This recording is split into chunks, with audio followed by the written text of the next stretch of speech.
Kisah dimulai dari seorang pedagang bernama Buka Sakti dan istrinya Ratna Kasina yang dikaruniai anak lelaki luar biasa cerdas bernama Mahashodak. Sejak kecil, ketajaman berpikirnya sudah melampaui usianya.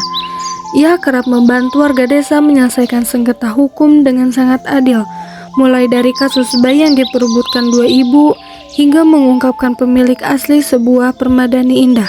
Reputasi ini membuat raja terpikat dan ingin mengangkatnya menjadi pejabat istana di usia 7 tahun. Namun, 4 guru istana yang iri langsung protes.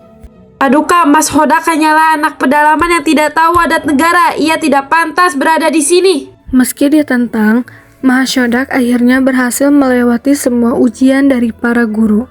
Rasa iri para guru pun semakin membakar hati.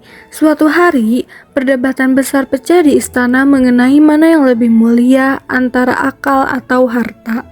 Orang yang berakal jauh lebih baik. Karena dengan akal, kita bisa mencari harta dan melindungi diri dari fitnah. Salah, orang yang berharta jauh lebih mulia. Bukankah banyak orang yang berakal yang akhirnya menjadi pelayan bagi orang kaya? Raja yang penasaran akhirnya mengurung mereka di 2 gedung terpisah. Mahashodak hanya dibekali pahat dan palu, sedangkan ke-4 guru dibekali emas dan perak melimpah.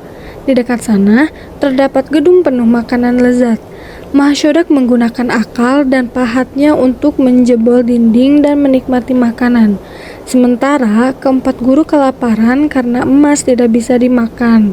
Mereka terpaksa memohon kepada Mahashodak. Sodak, tolonglah kami, juallah makanan itu, kami akan bayar dengan emas ini.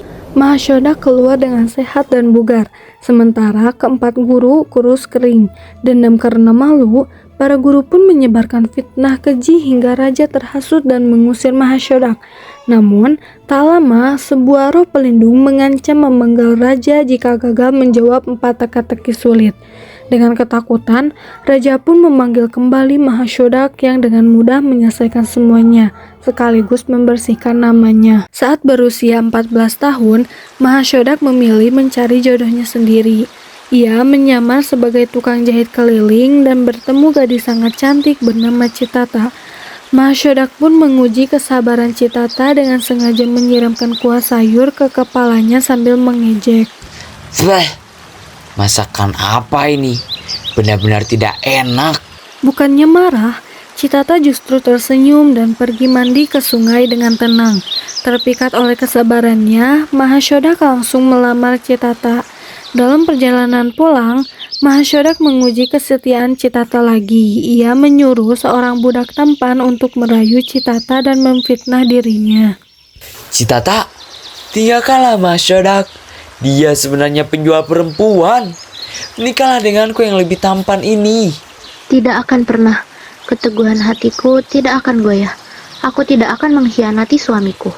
Melihat kesetiaan dan kebijaksanaan Citata yang sekokoh batu karang, Mahashodak akhirnya membuka penyamarannya dengan pakaian mewah dan mereka pun menikah.